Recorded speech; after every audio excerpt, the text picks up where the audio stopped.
This program is intended for informational and educational purposes only. All views and opinions expressed are the views and opinions of the individuals and sponsors presenting them, and not the LTB network. Enjoy the show.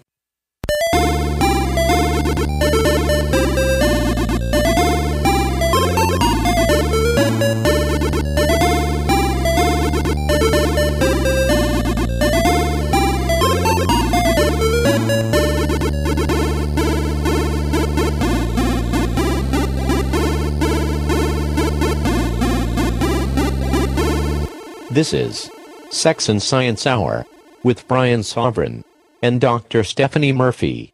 Get your freak on. Get your freak on, indeed. Yes, you were.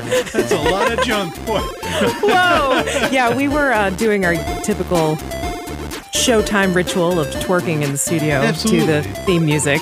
Yeah, I mean, you can dance to the Russian march. I mean, come on. Well, we can dance to anything. Or the and Soviet march. We do. And that's the a reason fact. is because we are doing the show from our standing desks. That's right. I feel more energized already. I've been standing on this mat, that gives you a little cushion, and Yeah. got the microphone right up, standing height, the computer, all that business. So we really love our standing desks. We just, did that as a health thing because it doesn't feel good to sit all day. No, definitely not. And it's fun to, dance a little, even when there isn't music. Absolutely. Absolutely. So, all right, we've got a fun show planned today. We're actually pre-recording this because by the time you hear this episode, we will probably be in, oh gosh, where will we be? We're going to, Toronto.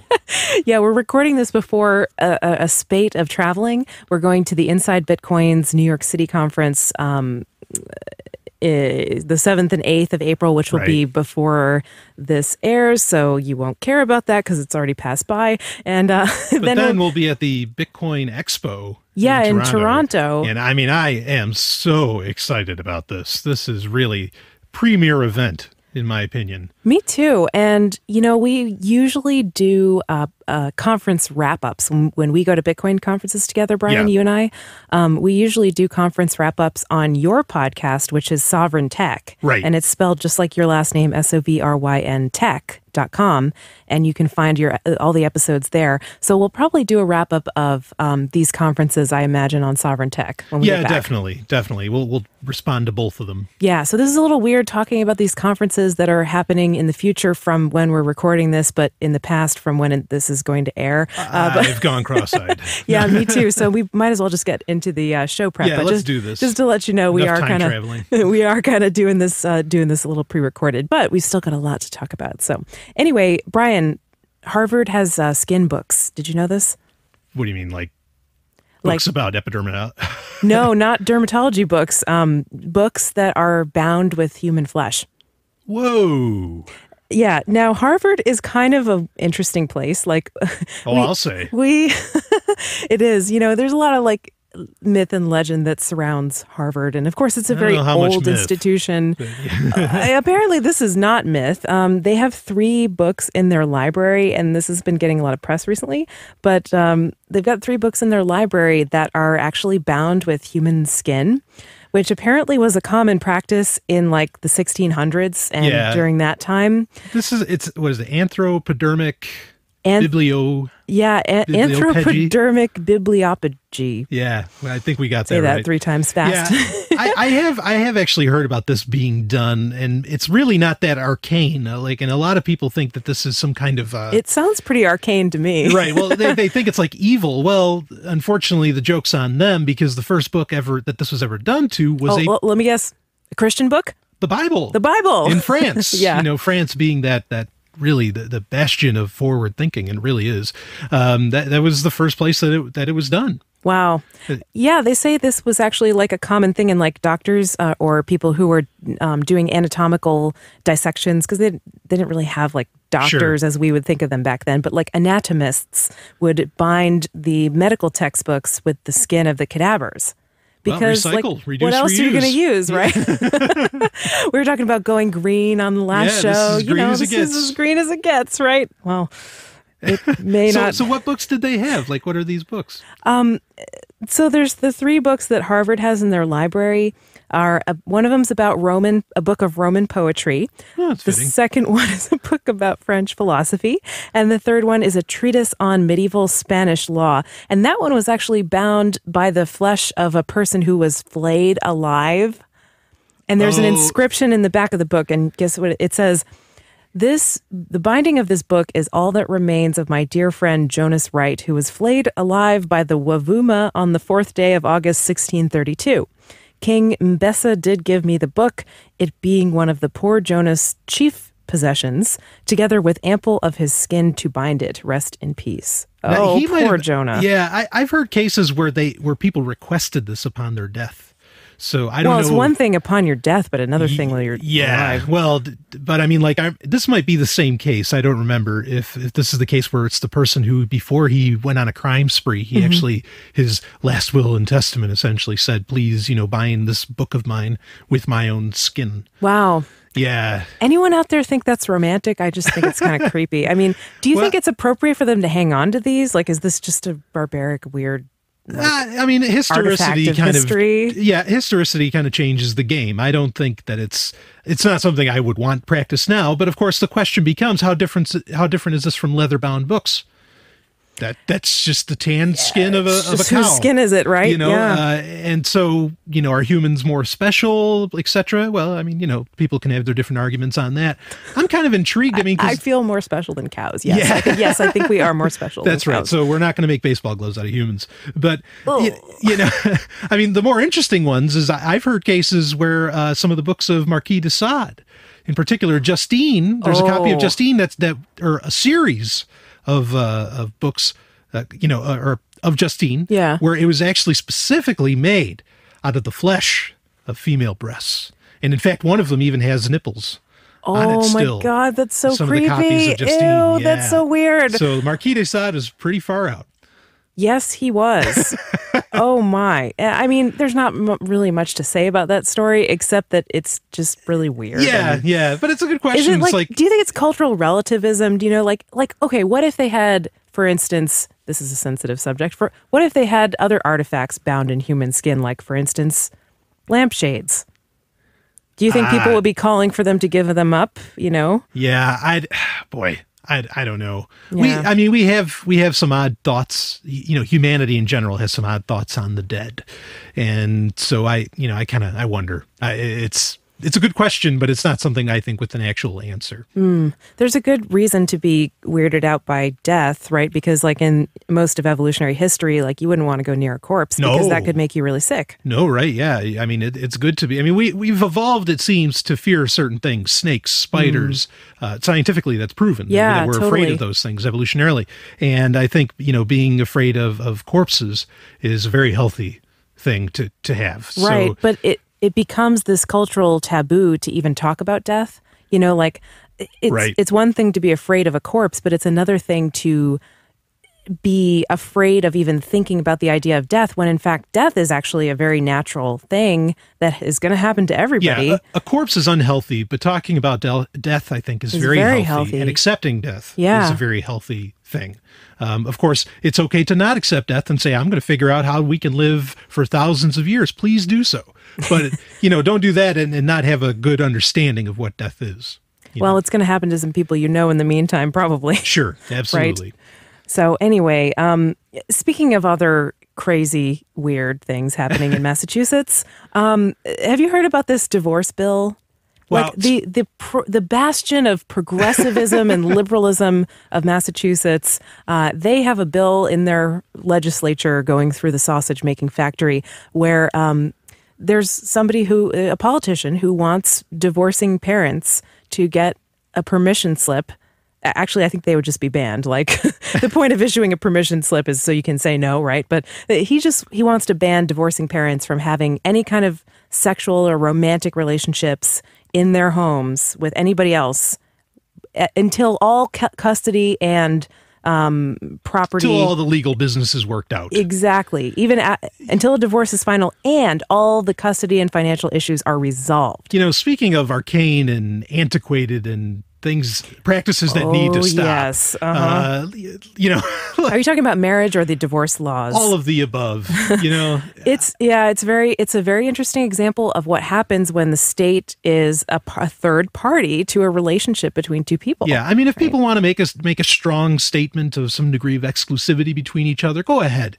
But to have the government has no business in marriage. And they can always enforce it and put in place whatever kind of rules they want. I mean, some states in the U.S. actually have laws that if you want to get divorced, if you've been married to someone, you can't get divorced for there's a waiting period of 2 years. You have to live separated for 2 years before the divorce can be finalized. Ridiculous. And it's this weird thing well, you don't really know what you want. You don't really want to get divorced. Come on, try to work it out. It's this artificial incentive to try to keep together a relationship where perhaps the people involved have already decided that they want it to end and it's mutual, but they have to live separately and then they can't have sex with anybody else. And it's just this very paternalistic idea. Just how bad have we gotten to where we have to ask other people, or to where there's people who think that this is okay to ask other people that are quote unquote above us, the government, to have sex? No way, man. Well, Brian, it's for the children, just like everything else. It's for the children. It's for the protection of kids. It's very traumatic. And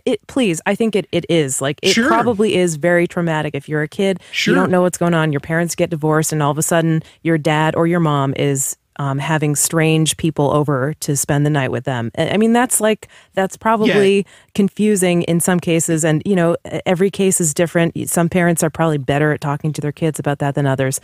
But come on, asking this for a state permission slip or the state banning those relationships, that is not the answer. No, it's not. The state's not an answer to anything, but certainly it's not an answer, in this case. I mean, frankly, if this were, I agree. In our conventional society, having suddenly a new sexual partner into the field, especially during, traumatic times as divorces are, and they are for kids, which may be a good reason to either A, avoid getting married in the first place, or B, avoid having children. But I mean, if I were the judge, I would be far more concerned about, now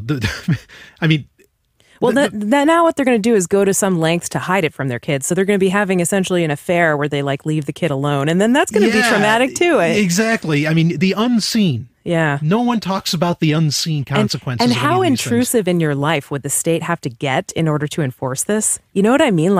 How much spying and how much snitching by neighbors is, well, I saw a strange car at Brian's house last night and he's still technically married and his custody hasn't been worked out yet. So, we're going to report him to the judge. I mean, it's really just, it seems like in practice, it would probably just be something that the spouse could hold against the other ex-spouse in a divorce court. Right. You know what I mean? That would be hanging over their head.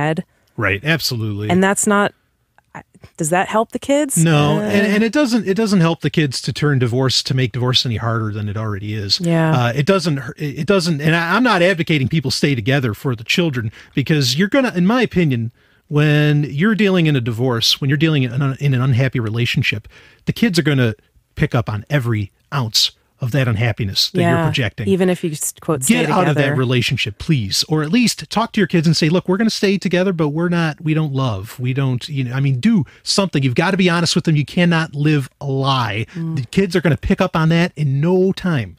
Yeah. I mean, I would advocate being really thoughtful and really careful about who you have a committed relationship with, especially if there are kids involved. Yeah. It's one thing for yourself, but when there are other human beings that are affected by it too, there becomes an extra layer of potential for, doing harm. So just choose wisely, with your partner. This is a situation where education is key, not laws. Laws are just making things. I can't even picture it, having to ask any time for permission other than the person I'm engaging in it with for sex. Yeah. Well, speaking of asking for permission, there is a guy in Georgia who this story is nuts. So he's a stepfather, okay? He comes home and he finds his stepdaughter and her boyfriend in the shower together. And they were teenagers. This doesn't say exactly how old they were, but I'm going to just assume that they were, 16 or 17, something like that. Maybe even younger, sure. And so above the age of 16, but under the age of 18. And he heard them, I guess, in the bathroom. He waited on the couch for them to get out, and then he beat up physically the boy who was his stepdaughter's boyfriend. I had heard something about this story. He thought maybe his daughter was talking on a speakerphone in the shower, and then she comes out, and then he comes out. Right. And he just instantly gets up off the couch, runs over, and starts, beating the crap out of this kid. Yeah. He slammed him into a wall and punched him repeatedly in the face and chest. I mean, that is extremely violent behavior. And for what? For having sex with a child, like his stepdaughter? That makes no sense. As if he owns her. Like he owns her vagina? Right. I mean, what kind of... And why not, like, if it was his stepdaughter, why did he beat up the boy and not her? There's just so many levels of we wrong. Don't want anybody getting beat up, make no mistake. No, not at all. But this story is just so many degrees of nuts. Oh, yeah. And looks like we're out of time for this segment, but there's more coming up here on Sex and Science Hour. Sex and Science Hour is part of the Let's Talk Bitcoin network, and we are so excited. Wait a minute. What's Bitcoin? What's Bitcoin? What's Bitcoin? Well, you'll have to listen to Let's Talk Bitcoin to find out. It's a twice-weekly podcast, and you can find it at letstalkbitcoin.com. Okay, I gotta know. Yeah, you really should probably get on that. It has a whole network? Yeah, we're part of it. How did I not know about this? You must have missed the memo that we were on their network. Anyway, now back to Sex and Science Hour. Here at Sex and Science Hour, we love EasyDNS. They let you register domains, handle security for your website, email addresses, pretty much anything related to DNS or domain names, they can do it. They have a friendly staff of actual human beings, so if you need customer support, they will always be there for you. Plus, they are outspoken advocates for your internet freedom. And they take Bitcoin, of course. They now have fully managed WordPress and web hosting too, so you can do everything you need related to your website from EasyDNS. Take a look at their website at easydns.com. We think you'll like what you see. Trust easydns.com for your DNS and web hosting needs. Now back to Sex and Science Hour. Welcome back to Sex and Science Hour. I am Stephanie. You are Brian. Of course. And, Brian, I've got a rant I want to go on. Is that all right with you? Rant away. You kind of like it when I do that, huh? I love it when you rant. It's one of the beauties of living with you. You might want to rant, too, after you hear this, actually, because something I've noticed is that you don't hear this talked about a lot. You hear a lot of talk about in the Bitcoin world. It's like, Overstock.com and Tiger Direct and what are some of the other big retail stores that accept Bitcoin? Just like all these. There's a bunch. Yeah, all these places where you can buy like stuff for the home or like just general store stuff. All of which is pretty exciting. Oh, absolutely. Like all of that's great. I've used it. I'm happy about that. Gift.com getting Walmart cards. I mean. Oh, yeah, that was big news. Yeah. But, the thing you don't hear talked about, which I think is like a pretty big deal, but nobody's talking about it, is there's porn.com and FetLife. And then some other giant like porn or sex related website that accept Bitcoin too. I imagine there's ones we probably haven't heard of, but a lot of those also keep in mind, like porn websites cover like porn.com has a bunch of subsidiaries. It's how the business works. Right. Like porn.com has like lethal interracial, a whole slew of different ones. Right. But if they're the parent, my mommy, I mean, oh gosh. Well, if they're the parent company, then then all that means all of their subsidiaries would also be using Bitcoin too. Exactly. Okay, so I haven't checked this out for myself, but like OkCupid is another company. They're not like a sex website, but they're a dating website, and they were one of the first to jump on board with accepting Bitcoin back when it was like $10. Yeah.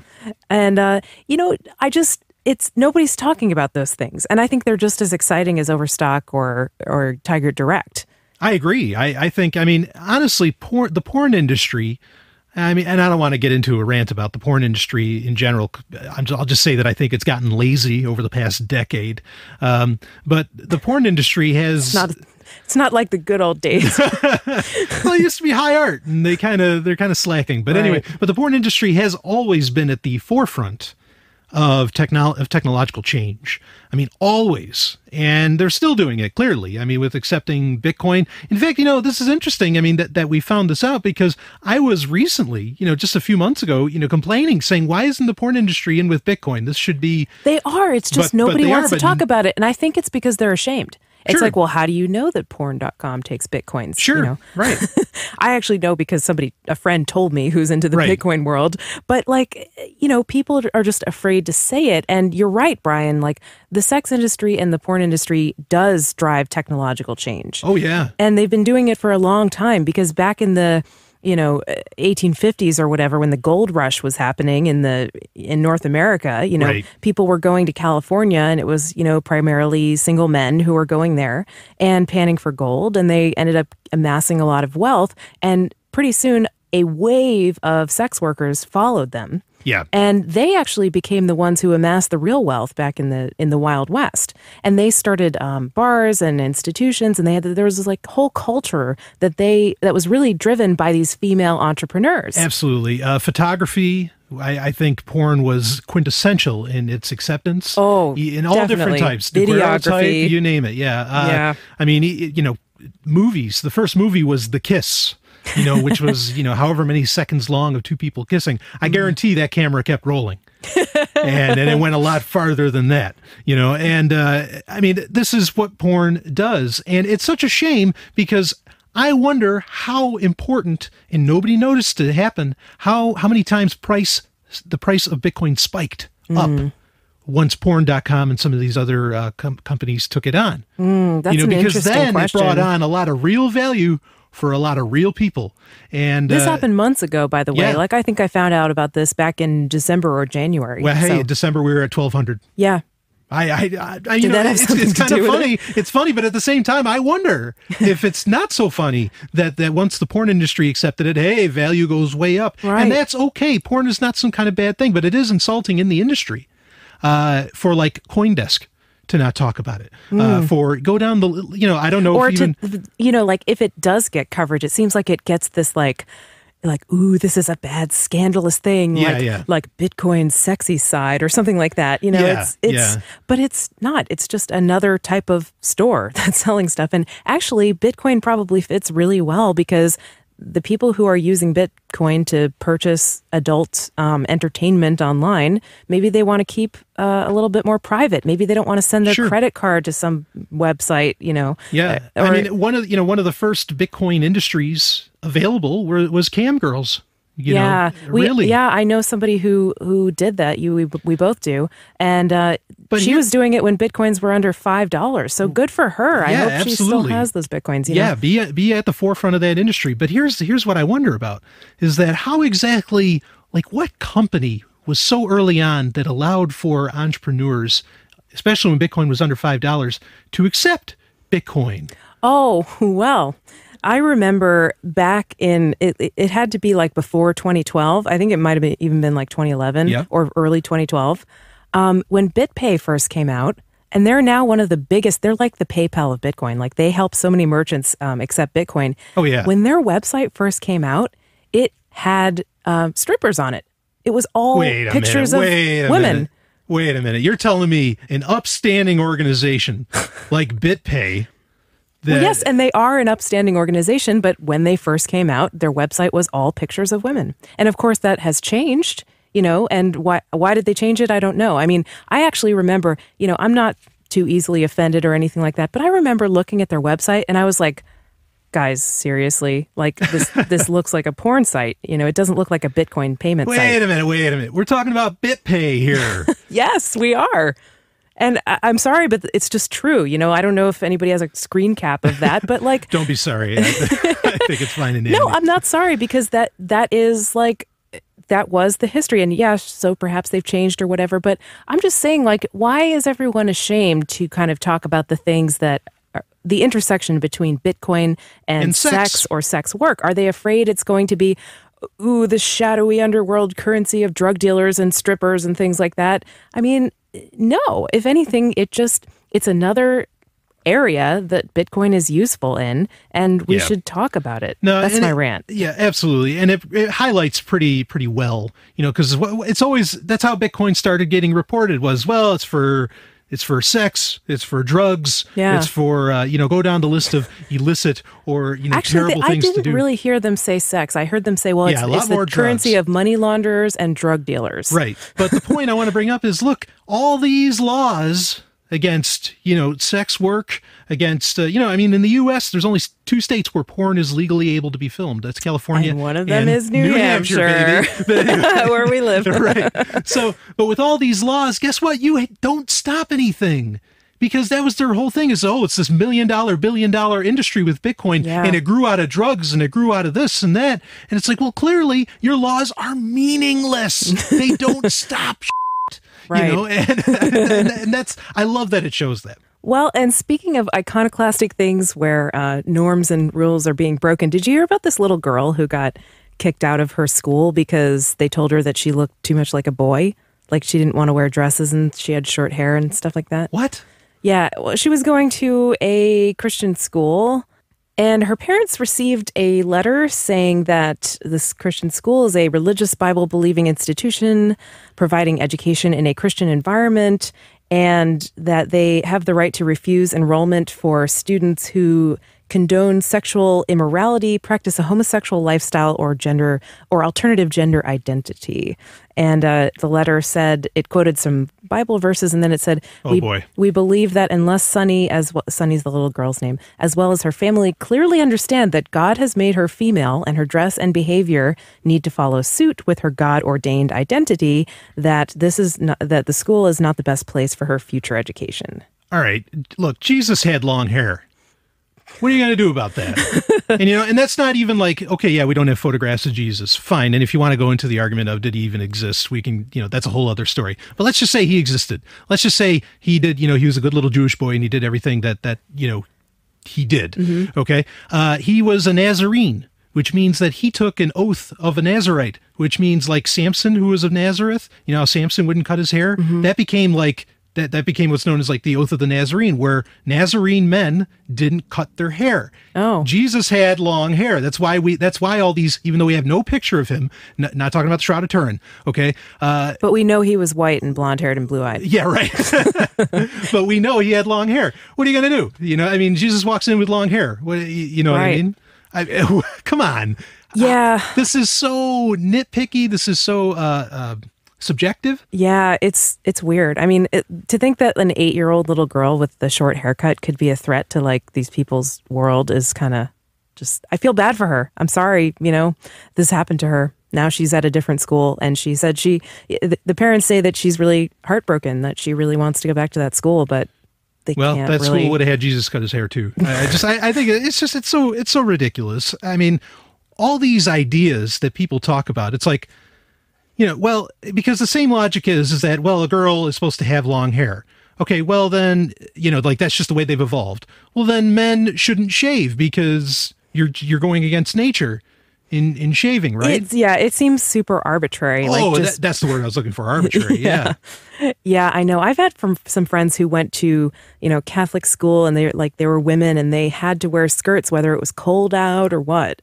Right. And then one of them actually got told that like God wanted her to shave her legs because she's wearing a skirt. That's ridiculous. Yeah. Actually, and that's just one school, of course. But like why don't we stop? Like, I'm not trying to bash on Christians here. No. Like, obviously, these are just some people that have some ideas that I would really dispute. But the whole notion of gender roles, anyway, like why is it important to fit in with certain arbitrary ways of how a woman or a man should look, right?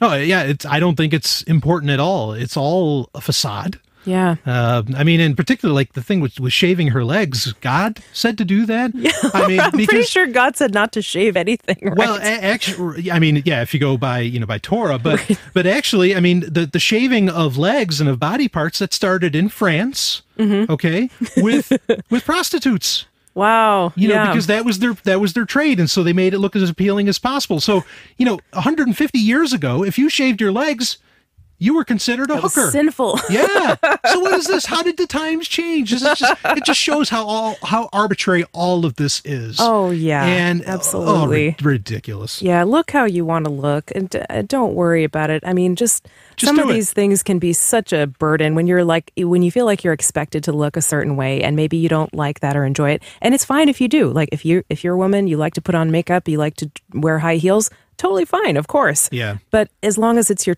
genuine choice. Yeah. You know? Yeah, because it sounds so much like the military, where like, why does the military have guys get haircuts and all this stuff? Believe me, it's not battlefield anything. It's to make you to eliminate your individuality. Yeah. To make you think as a unit. Yeah. And how dare you put that on a kid? Yeah. With this instance. Oof. Right, absolutely. I think these are probably some of the same people who would, like in China, they have some schools where like you have to have the girls all have to have like the same haircut. Right. It's not much different than that, really. Right, absolutely. Anyway, moving on, we've got another article here about people who claim to know best for you, what is best for you. This has to do with sex and science because it's about sociology, but it's also about kids and having kids. And it's something that's come up a couple of times on the show. You and I, Brian, are child-free or childless by choice. We've made that decision for ourselves based on a lot of research and thinking about it and so forth. But there's an author, Reihan Salam, writing for Slate. And Reihan says that, and I'm sorry, I'm not sure what gender Reihan is, but Reihan says that parents, are doing everyone a favor by contributing to the future economy of the country. And Reihan thinks the government wastes tax money, but the least we could do is kind of subsidize the parents and make it a little fairer. Okay. The non-parents have all this free time. They can be traveling around. They can be working. They can have all this freedom and do whatever they want. And, they should really be forced to pay higher taxes for that. Just listen to how this person is describing the purpose of children. Yeah, future workers. Scary. Yeah, they're not people. No, right. And we've talked about this a lot in this episode, but really the key to everything is just treat kids like a human being. Mm-hmm. Okay. And to talk about them this way, I don't want them to talk about an adult this way, but to talk about kids that way. Yeah. Ooh, boy. It's kind of scary. And like just the mental gymnastics that this person is going through, it's a choice to have kids just as much as it's a choice not to have kids. Yeah. Right? And every time you start subsidizing certain choices, well, you're going to get more of that, right? And that's not the best. People already know best what to do with their own bodies and their own lives. Yeah, absolutely. And like we've said before, not the choice to not have kids, it's not an anti-kid action. It's a pro-child action. So why would you punish people for being pro-child? Good question. There's more coming up on Sex and Science Hour. Sex and Science Hour is looking for sponsors. We do our best to do an entertaining show that is heard by thousands of people each week. Do you have a project, business, product, or service that could match our audience's interests? Let us know. Contact Brian at letstalkbitcoin.com to find out more. That's Brian with an I at letstalkbitcoin.com.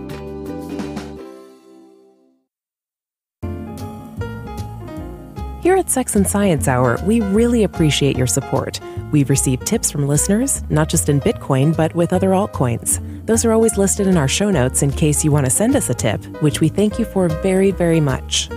If you don't have Bitcoins, altcoins, or you just want to send us a tip in a way that's free to you, all you have to do is click on something, then you can help us out. Simply do your normal shopping on Amazon through our Amazon affiliate links. Those are listed in our show notes, and we've got Amazon US, UK, and Canada for you. Thank you so much for all your support. And now, back to the show.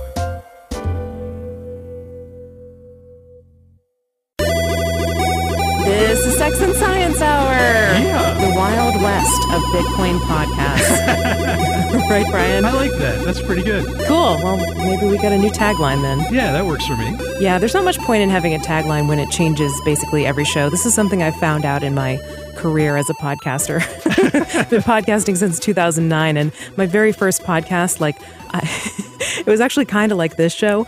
I had a podcast partner, and we pretty much changed the tagline like every single show, and so it became like a running gag. Because how can you have a tagline that changes every time? Yeah. I don't know. For my own show, Sovereign Tech, I have quite a few, and they've stuck.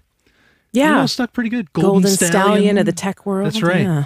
Yeah, there's a few others. Rembrandt of the podcast canvas. You're very proud of those, aren't you? I love them. Came up with them myself. Well, we got a listener email to show@sexandsciencehour.com, where you can email us too with your questions, comments, relationship issues, what have you. We got an email from a listener saying it was about like basically kind of nuts and bolts, like how do they subscribe to our podcast feed? And he said that he uses AntennaPod for Android, and he wanted to subscribe to our podcast feed, but he really likes our show the best, and he wants to just get our show. We don't have a separate feed for our show, unfortunately. We are just not yet. There's talk of a hard fork at some point, which makes us an altcast, right? No, there's talk of a hard fork at some point to where the Let's Talk Bitcoin podcast feed is going to be split off, and you can subscribe individually, but for now, it's just at letstalkbitcoin.com. It's the regular podcast feed, which contains Let's Talk Bitcoin and Mad Money Machine and Bitcoins and Gravy and Ed and Ethan. They're all really good shows. So, I mean, it's, happy subscribing to those because they're all good too. But if you want to listen to every episode of Sex and Science Hour, you can always go to SoundCloud. And SoundCloud does have an app where you can follow us on SoundCloud. And so, you can just pick and choose the ones you want to listen to there. And that should go all the way back to the beginning. Yeah, SoundCloud's a really nice option. I can understand if you're on a limited data plan and you listen to it, say, while you're at work or something that, you would want it offline. Mm-hmm. My real recommendation would be to grab Pocket Casts, which is an app on Android. Beautiful, beautiful app. You do have to pay for it. If you didn't want to pay for one, there's... now I can't think of the name of the other one. But anyway, you might want to try a different podcast app is essentially my recommendation. Pocket Cast is the best. And I have the Let's Talk Bitcoin network in Pocket Casts, and it allows you to see plenty of episodes. Cool. Which is really, really handy. And again, it's a beautiful, beautiful app to use. Yeah. Podcasting feeds can be tricky to get to work on everybody's device. I mean, this is very true. They're very finicky, and especially since FeedBurner stopped supporting it, right? Well, it stopped getting updates. FeedBurner still works, but that's Google's service to create RSS feeds. So I don't know if that's very helpful, but if we don't get our hard fork soon enough, what I will do is use Yahoo Pipes, which is Yahoo Pipes is pretty cool. It actually can filter RSS feeds, so you can actually build a custom RSS feed. So, for instance, I can take the Let's Talk Bitcoin podcast feed, and I can say, only show me the shows that have Sex and Science Hour as their title. Right. And, or only show me the shows that are published on a Thursday or something like that. Right. And that'll give me basically a feed of Sex and Science Hour. So I will do that at some point if we don't get our hard fork coming. Yeah. And served up to us. Right. And we'll get a more traditional website. Yeah. We've got things coming. So we got sexandsciencehour.com, and it's just kind of a placeholder right now. I haven't had time to build an actual website, but despite all this stuff that us, being busy and having lives and not being on top of our game, we are the most popular altcast on the Let's Talk Bitcoin network. As far as the numbers I could tell, it appeared so. That is pretty darn cool. So thank you for listening. We thank all of you for listening. I mean, it's really, really awesome. And so we're going to find out better ways to interact with everybody. Absolutely. So, but I love SoundCloud for interaction. So, I mean, if people can get more onto SoundCloud, follow on SoundCloud, all this good stuff, please do that because it really helps out with metrics. And the messaging, there's even a private messaging service on there. There's all kinds of great stuff. SoundCloud is a full-featured business. That's where the future's going. And there are already SoundCloud competitors that are kind of popping up in the podcasting space. But we'll see what happens. But right now, SoundCloud's definitely above the rest as far as podcast hosting goes. Anyway, Brian, you brought in a controversial piece of show prep. I can only imagine what this is. How is anything I come up with controversial now? Our last show, episode 8, oh my God, we're recording this show, episode 9, right after we recorded episode 8, because by the time you hear this, we're going to be on the road, as we said at the beginning of the show. So we haven't gotten any feedback on episode 8 yet, but oh my God, I can just imagine the hate mail. It is going to be so offensive and controversial to so many people, I'm assuming. Yeah. But that's okay, because we like to have discussions and we try to keep it, sit above board and everything. Yeah, absolutely. This is an opinion show. We're not giving out any advice. It's just for your entertainment. And I think it does entertain people. Yeah, please understand, this is first and foremost entertainment. We're happy to inform, but this is entertainment. So anyway, with that in mind, and Brian, you and I are both of Jewish heritage. We are not religious, No, but we are ethnically Jewish. Yeah, whatever that means. I mean, I'm still a little hazy on exactly what that is, but all race is kind of like that. But you brought in this story about Israel coin? Isra coin. Isra coin. Yes. Tell me about that. Well, Isra coin it reminds me a lot of Aurora coin, and it's the same idea. And this is essentially this is not something that the Knesset's putting out. It's not something the Israeli government is behind. Mm-hmm. This is just something that an independent group of people are doing. It's literally just like Aurora coin, but it's happening in Israel. Okay, and so what's the deal with it? Like, do you get a coin if you live in Israel or something? Yeah, essentially. Now, I mean, Israel doesn't have the same internet penetration that like Iceland does, which is where Aurora coin is. Like Aurora coin makes a lot of sense because you have 96% internet penetration, meaning that 96% of the population of Iceland could use Aurora coin. It's a great idea. Israel doesn't have that high of a number, but Israel is an incredibly high-tech country. In fact, most technology businesses are moving, or at least putting up major, businesses, or factories, whatever, in Israel now. So they're doing an airdrop, and 10% of the coin is going to be pre-mined, and they're giving it to Israeli businesses that express interest in it. So it is kind of like what happened with Aurora coin in Israel.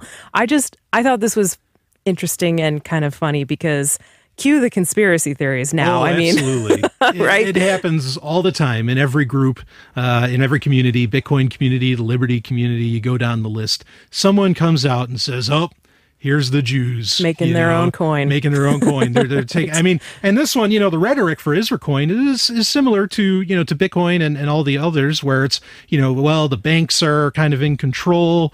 There's like there's an elite perhaps even that oddly enough that this talks about, which is funny because it says, hey, there's like 20 families that run all the industry in Israel. Wow. Okay. Yeah. Now that's humorous because most people outside of Israel will say, Jews run the world. Right.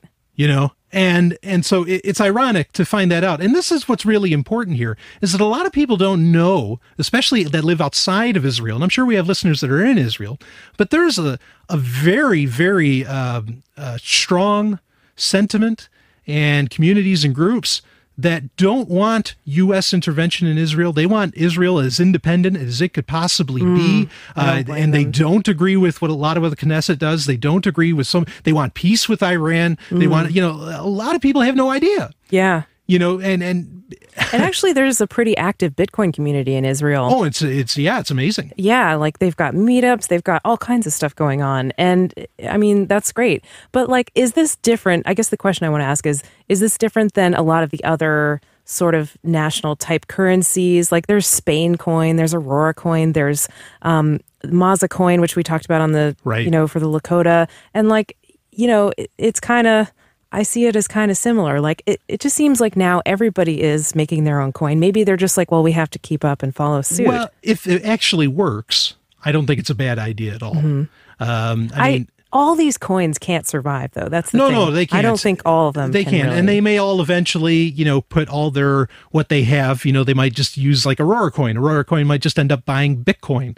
You know what I mean? But these are kind of like a gateway drug, for lack of a better word, I think, to get into the cryptocurrency space. And I support that. And I like the idea. I mean, every country did this before anyway.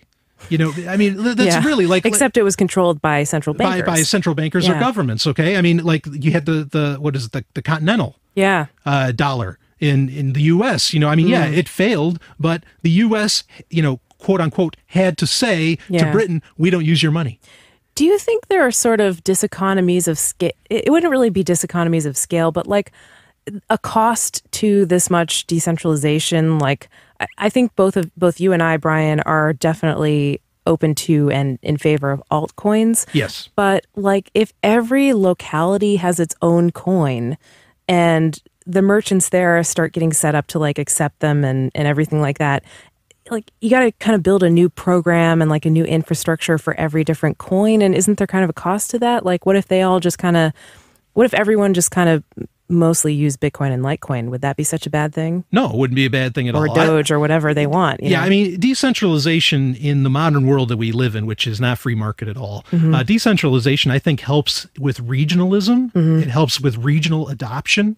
Okay? Because people want to use something that's specific to them because they've got that sort of tribalism going on. Yeah, or they like to deal locally, and it gives, there's an attitude that goes along with it. But does that eventually, lead towards, using bigger services? Sure. I mean, China came up with all of its own internet services, but eventually they allowed for Google Plus to work in there, and then everybody goes over to that. Yeah.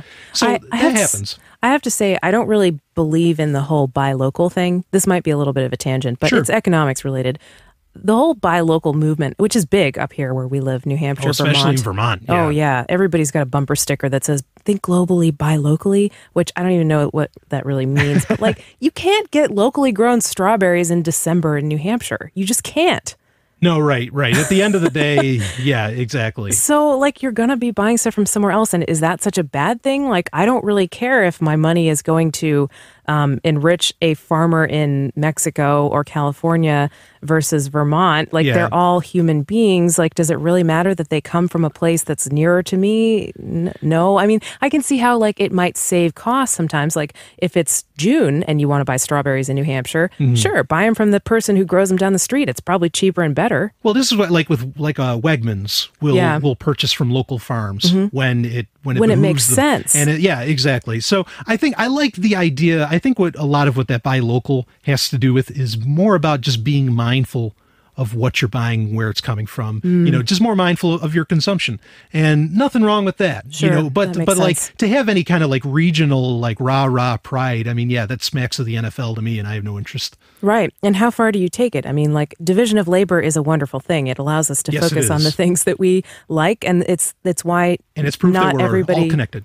Right. And it's why not everybody is just a farmer, a subsistence farmer. Exactly. We can focus on doing the things we're good at, like making the show or doing voiceovers or doing ad sales or whatever. Right. And we can let someone else worry about producing the food. Right. And sure, there's nothing wrong with being mindful of it, but if you really wanted to take buy local to its ultimate extreme, you might only purchase everything that was bought, made in your family or made I will in your... only grow in my backyard. Right. And that gets... Then you're just losing all the benefits that come with division of labor. Which right? Homesteading is cool, by the way, but I'm just saying. Yeah, sure. And if you like to do that, that's fine too. Yeah, you like it and you got the time, go for it. But definitely don't begrudge people for having other ideas and other choices.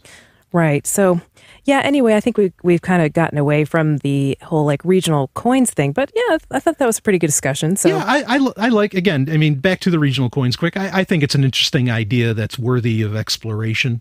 I mean, a lot of people don't know, just 100, 120 years ago, I mean, there was some odd 1,300 different currencies on the planet. Right. And we were freer then. That's a fact, in my opinion. It'll be interesting to see how it shakes out and how many different currencies there end up actually being, because wow, I mean, there's a lot of altcoins now, and the problem is not getting any better. The power to print money or the power to make money is addictive, and it's something that ideally nobody should really have. That's why gold is so cool, because it's already in the earth. Nobody issues it. Nobody mints it. Sure. They can mint coins, of course, but nobody made the gold, and or decided how much there was or how much it was worth. It's just totally a natural process. Yeah. But I think there are a lot of people who see the success of Bitcoin and they're like, ooh, why can't I do that? This guy, Satoshi, or this gal, or whoever, this group created at one point, almost a $12 billion or $20 billion economy. Right. I'd like to do that too. Sure. If I had a chance to create a $10 billion economy, or even a $10,000 or $1 million economy, yeah, sure, let's do it. But well, they're all going to get a lesson in economics, and that you have to either be first or you have to be best. I think so too. And if you're neither of those, too bad. May not survive. Yeah. It's nice try, but there you go. Yeah. It'll be really interesting to see which ones survive and how it shakes out. Yeah. So anyway, we had an article that another controversial article, Brian, that you brought in. Thank you for being my co-host. You bring in the best show prep. Thank you for accepting me as I am. Only only 0 point for all the baby eating, dog raping propaganda. Oh, you're talking about is atheists. About atheists, yes. Right, because that's what they do, or we do. Supposedly, like if there was a famous study that came out a couple of years ago in Canada saying that atheists are less trusted than rapists and like all this horrible stuff. Only 0.7% of the federal prison population are atheists. That's because the rest of them are lying, those dirty liars. And that's less than the general population. Yeah, right? absolutely. I just think it's a nice dovetail to a couple episodes back where we talked about how prostitutes were getting forced to go to church. And it's like, well, clearly it looks like the atheists are the ones that don't end up in church. Maybe you should be taking them to a Richard Dawkins show instead of taking them to church. And speaking of that, sex work and prison, did you hear about this Hawaiian story where the cops have been conducting sting operations ostensibly to catch... kind of undercover work. Yeah. I've heard something about this, yes. To catch prostitutes in the act. And in order to do this, you see, they just... they had to take one for the team. They had to be able to have sex with them. They had to get their hands dirty. Yeah, exactly. And other parts too. And and apparently they were able to do it all under the guise of their job. By law, by the rules of their job, being policemen, they were and then say you're under arrest.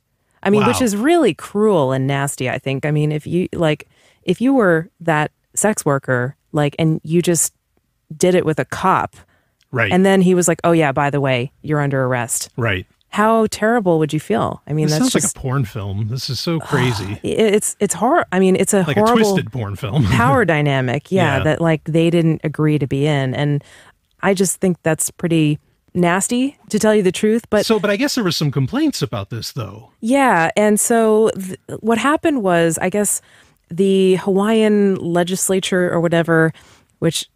So funny because the history of Hawaii, they used to be independent, and anyway, there's people who still believe that it's not a legit part of the U.S. and everything. But anyway, so the Hawaii legislature decided that now they're going to have to settle for oral and manual types of stimulation. So instead of having full out intercourse with the sex workers. All right, sorry boys, on the job. You can't put it in. You're just gonna have to come on. We got to sorry. have some standards here, people. Yeah. I mean, this is a proper institution. This is the state. We need decorum.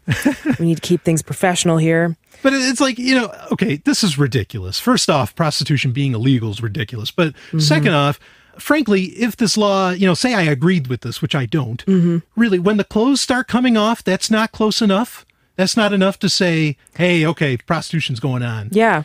This is so in messed most up. other places, I thought it was all you had to do was agree on an act and a price. Yeah, or money has to change hands. Yep. Something like that. And what is this? Yeah. It just seems completely ridiculous. And this is what you get when different types of sex work are prohibited. You get these total corruption stories and just abuses of power. I mean, not any power to regulate consensual transactions between people is legit, but I mean, how different is this? How different is this from feudalism in Europe, where you had the right of prima nocta, where the king or the lord of the area says, "Well, I can have sex with you." Yeah, this is really what this is. This is the power on high saying you get to have sex with them. Yeah, of course now it's just and blow. That's a great point, Brian. Okay, but it's you get to do. I mean, we haven't grown up. The power is still disgusting power. It's still neo-feudalism. We haven't broken away from any kind of real tyranny. Are you kidding? Tyranny's still here. They get to write down in the books how you can have sex, who and you it's can one have sex set with. of rules for one set of rules for the king's men. And no, right? Because if you just rules... get the job or the job, you go to jail, buddy. Right? Or who, I don't know. Maybe the person that hired the prostitute who's not a cop doesn't go to jail. But crazy. Yeah, I don't really know what to say about this, but we're done anyway. So, Brian, thank you so much. This has been Sex and Science Hour. Show at sexandsciencehour.com if we you want love to your comment. emails. We love your emails. We love all kinds of... We love your listening. And please return if you like our show next Thursday. And remember, even if you disagree, we can still all have fun. Oh, yeah, I'm having fun. Me too. All right, we'll see you next time.